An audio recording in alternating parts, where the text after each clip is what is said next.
and welcome to Somerville Neighborhood News. I'm Jenner Barrington Ward. And I'm Andrew McLeod. Today is October 29th, and this is our very first newscast. Somerville Neighborhood News is a community service production of SCAT TV and is put together by staff, interns, and community volunteers. We'll bring you the news every 2 weeks right here on Channel 3 and on our website, scatvsomerville.org, where you can watch the news with subtitles in your language. That's right. Thanks to Google Translate, you can choose subtitles from 44 languages.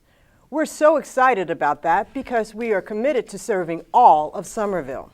Tonight, our reporters bring you stories on local elections, on labor issues, and immigration reform. First up, a report from Somerville Neighborhood News Director Jane Regan. As you know, the immigration reform bill is stalled these days in Washington, but that doesn't mean immigrants and their allies in Somerville are standing still. Almost 1,000 supporters of immigration reform marched in downtown Boston on October 5th. It was one of about 100 marches across the country that day.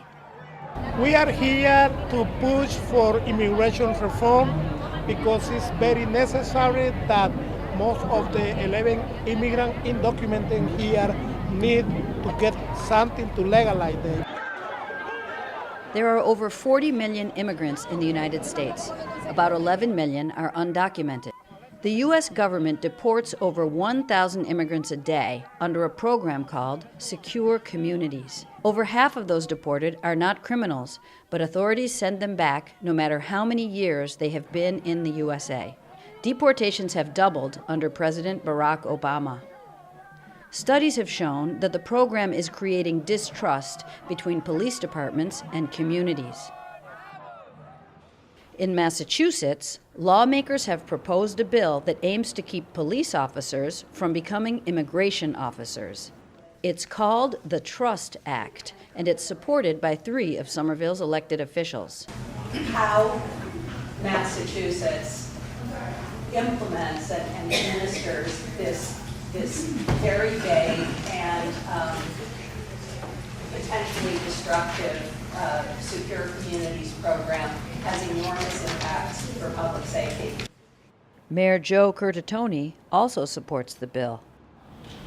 The Trust Act will keep families together, strengthening the bonds of our community and addressing problems of education and public safety in a smart, holistic way. Somerville's Centro Presente says the bill would correct problems caused by Secure Communities. Secure Community is a program that, according to the federal government, is to identify, detain, and deport undocumented immigrants that are a threat for the United States safety. From here, from Massachusetts, 995 people have been deported. From those, 54% haven't committed any crime. And then we have some people that have committed minor crime, but they ended up in deportation procedure. So we feel that the Secure Community program is not working. Instead, it's just breaking the trust. Police officers in police departments locally here in Somerville and some other cities in the state of Massachusetts have been working so hard to make sure they can get engaged with the community, with the immigrant community. But what happened with this type of program like Secure Community is that there is untrust. So there are many police officers who are saying, well, we don't want to implement Secure Community because people are afraid of us. So if there is an undocumented immigrants who see somebody committing a crime, they feel afraid to give us a call, or they feel afraid to get in contact with us because they believe we're gonna grab them and hand it over to immigration, and they will end up in deportation procedure. Both California and Connecticut have adopted their own Trust Acts. So far, the only group in the state to voice opposition is the Chiefs of Police Association. Immigration issue is local here in Somerville. You can walk on Broadways and see so many businesses that are Latino businesses. Those businesses are not only supported for citizens, United States citizens, but also for many undocumented immigrants. So undocumented immigrants are part of our life. Muchos de los inmigrantes que viven en Somerville son indocumentados. Necesitamos que ellos tengan un estatus legal para hacer la ciudad de Somerville una de las ciudades más progresistas, digamos, en Massachusetts, porque vamos a tener una diversidad cultural que enriquece y que hace diferente la ciudad de Somerville.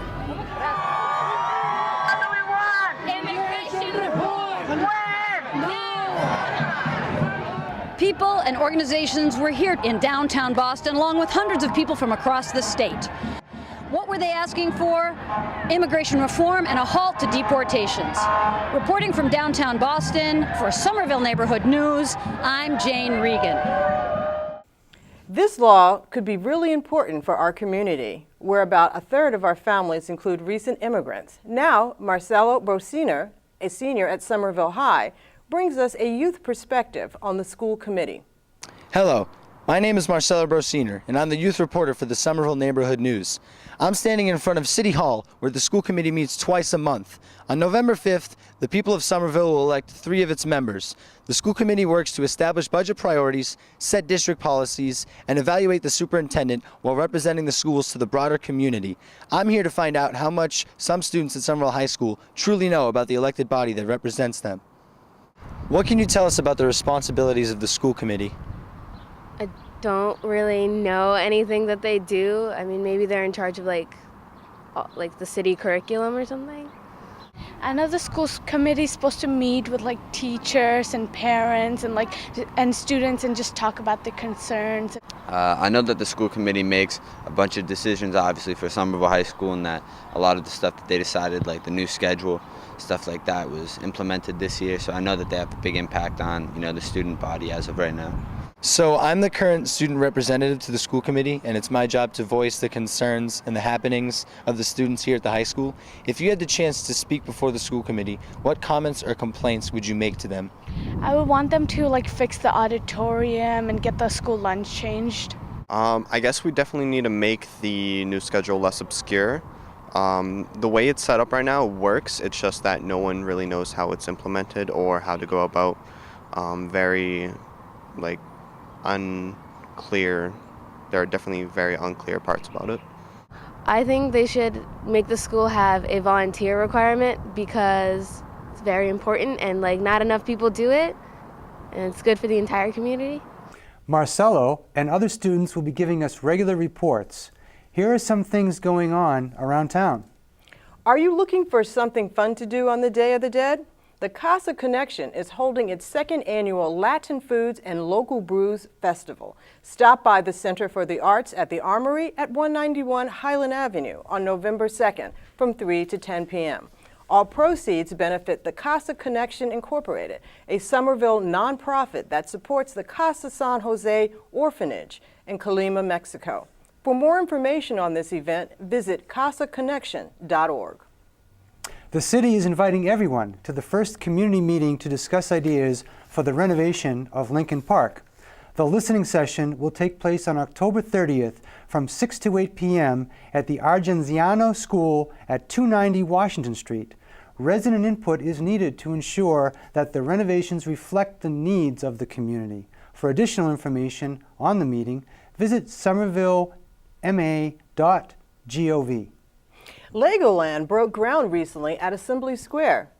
Kami Wood looks at the issue of local hire. Will Somerville residents get priority? Last week, union laborers were protesting at Assembly Row. The construction is well underway, but these men are not part of it. They have subbed the drywall finish out to a non-union taping outfit, and they're breaking down community standards in the Somerville area. They're paying their employees $20 an hour, no benefits, no pension, no health and welfare, and we even made a concession to bring the rate down of pay for our members to get in and do this work, and it wasn't enough. The union members pointed out that many of the workers at Assembly Square were from out of state. Tough student reporter Kumar Ramanathan recently looked into the issue of local hire. He said that this isn't the first time local workers lost an opportunity for prioritized hiring. When IKEA was the primary landowner in the Assembly Square development, they wrote the local hiring agreement. It was on paper, it was all down, and all that work went into that document, and it was there. But the moment IKEA left, everything sort of fell apart.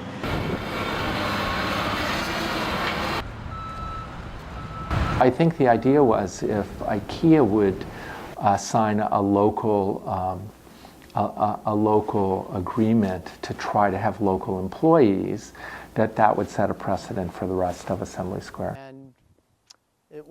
In 2010, the site of an old paper factory was being developed into a large condominium project.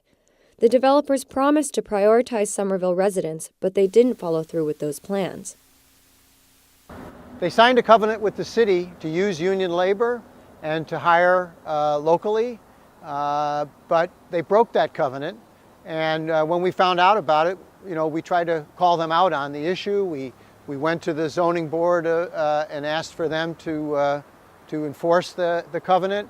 We went to the Board of Aldermen and to the mayor, and we said, they should live up to the deal that they made with the city. But it didn't work out. Now Legoland is taking IKEA's place in Assembly Square. A Legoland spokesperson says that a local hire agreement is in the process, but that nothing is finalized yet. It's not really the developer's main prerogative. I think that it's partially on the government to sort of hold the developer accountable. They're the ones picking the developer. They're the ones, writing these contracts. And I think thinking of new and different ways to do local hiring is essential. And not just saying, we tried it once and it was this agreement, and after IKEA left, we're just not going to worry about it. Mayor Joseph Curtatone and Legoland say there is no local hire covenant, but both promise that matter is under discussion. What we want to press to Somerville residents in our community is this. We want to take a prudent and practical approach with long-term sustainable benefits to the residents of the city in terms of increasing our tax base, the benefits, the impacts of development in our neighborhoods, the sustainability of our economic development, and the connection to those jobs. So rather than taking an approach, we're going to make Legoland or work with just have them hire these individuals from Somerville now. We want to make sure that working with our community groups, working with all our stakeholders, there's a universe of skilled employees available, which there are here. And they're ready to apply for and take on those job opportunities, and that all prospective tenants or future developers in the city understand that there's a process and framework to doing so, to doing business here in this city. Legoland has made promises and City Hall has made promises, but so far nothing is on paper. Reporting for Somerville Neighborhood News, I'm Kami Wood. With Somerville's economy still struggling, local jobs is an important issue that we'll be following. Local hiring is important, but what about a living wage? Next up, reporter Peter Balanon-Rosen tells us about a Somerville group's effort to raise the minimum wage.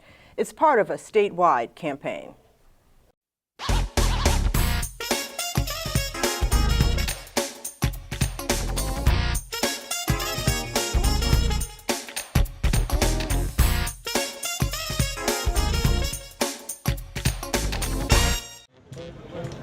Each year, Somerville's Honk brings people together from all over the country.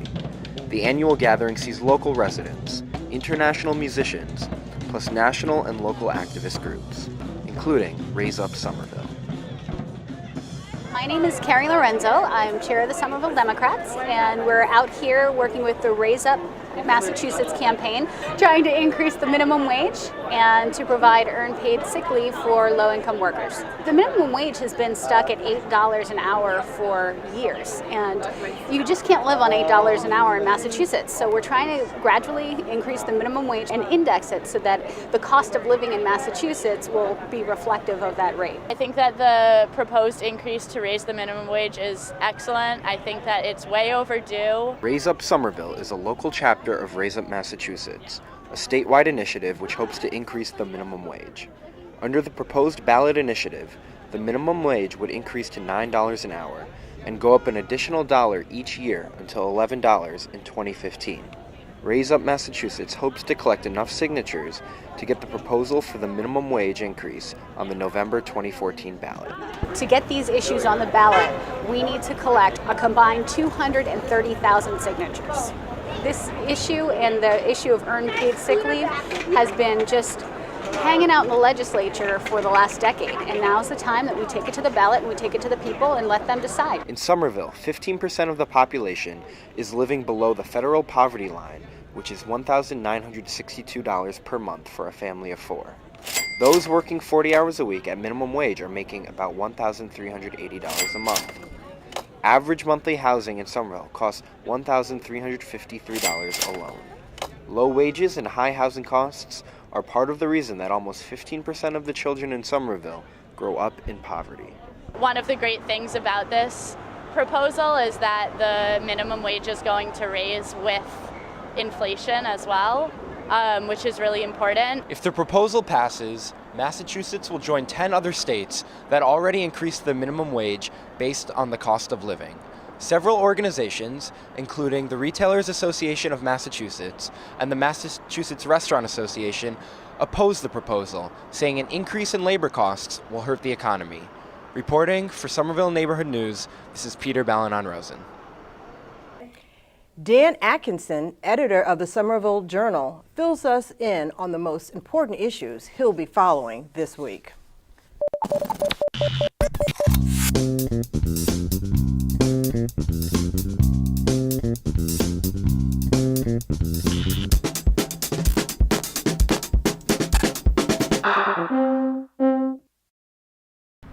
Hi, I'm Dan Atkinson. I'm the editor of the Somerville Journal. We've got a very busy week ahead of us this week. We're going to be following the campaign contributions in the ongoing election for the Board of Aldermen and the school committee, looking at who donated to who spent how much on what. We'll also be looking at a new development out in East Somerville, a large condo proposal for the Patsy's pastry shop. And we'll be looking back at the spate of arsons and suspicious fires over the summer and seeing where things are in those investigations. If you have any ideas or tips for the newspaper, we're always looking for information. Please give a call at 617-629-3385 or send tips to somerville@wickedlocal.com. Thanks. A Maker Faire is a giant show and tell that lets inventors, mad scientists, and do-it-yourselfers show off their skills. They're held in cities all over the world, and Somerville had its own recently. Dan Reiner was there. Union Square was the site of the Somerville Mini Maker Faire on October 5th. A quick look around gave a pretty good idea of just how innovative these local inventors and entrepreneurs can be. That's a really amazing bike. Some unusual wheeled vehicles showed up. Some were human-powered, some weren't. Hers is all electric. The horn beeped. It did. Being on that bike is really comfy because you can lie down on it and it's just like feels so relaxing. Yeah, I'd really like to ride one of those as a bike. Kids were everywhere. Some built things of their own.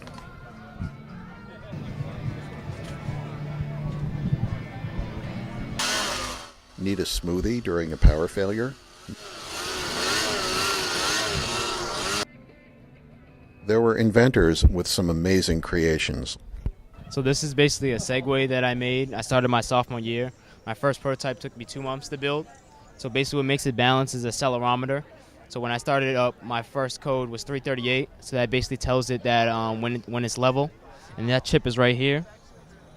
So basically what keeps it balanced is it's going to look for 338. So if it goes greater than 10 from 338, it's going to bring it back to 338. If it goes less than 10 from 338, then it's going to bring it back. So it's basically a constant fight keeping it up. So your gyro and your accelerometers are talking to your Arduino. Your Arduino talks to your motor controller. Your motor controller is powered by your 2 batteries and your actual motors. And that basically just keeps going and going and going. I basically would peel the duct tape off of my school notebooks and then play with it. Got it. And that's what happened when I kept playing with it. I found that I was able to roll it into these little rolls that stick to each other. And then I could basically make anything I wanted out of them. I want to ask you a question. All of the parts on it move.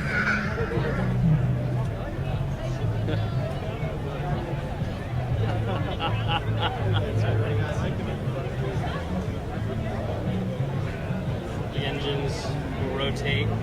Okay, this is awesome.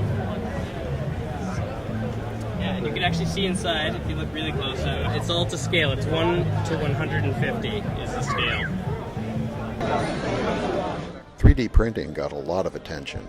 These machines build real objects, one layer of plastic at a time.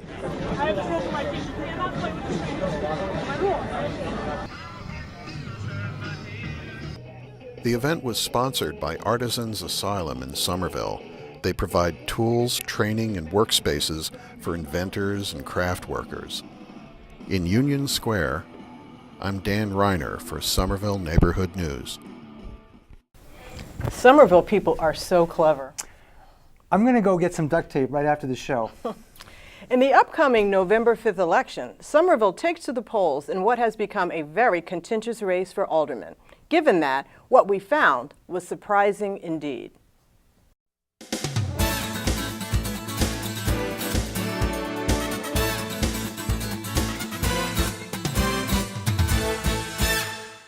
So on November 5th, we've got a lot of alderman seats that are up for grabs. I'm not sure if you knew about that.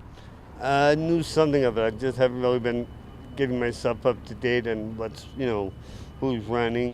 And what do you think about the Board of Aldermen? Do you think it's an important body? Do you think people should pay attention to it, or do you think they have any power? I think it's hard for people to pay attention to these local elections. In fact, I think I probably should have turned you down to be interviewed because, I was a local elected official. So I'm going to say yes, of course they really matter.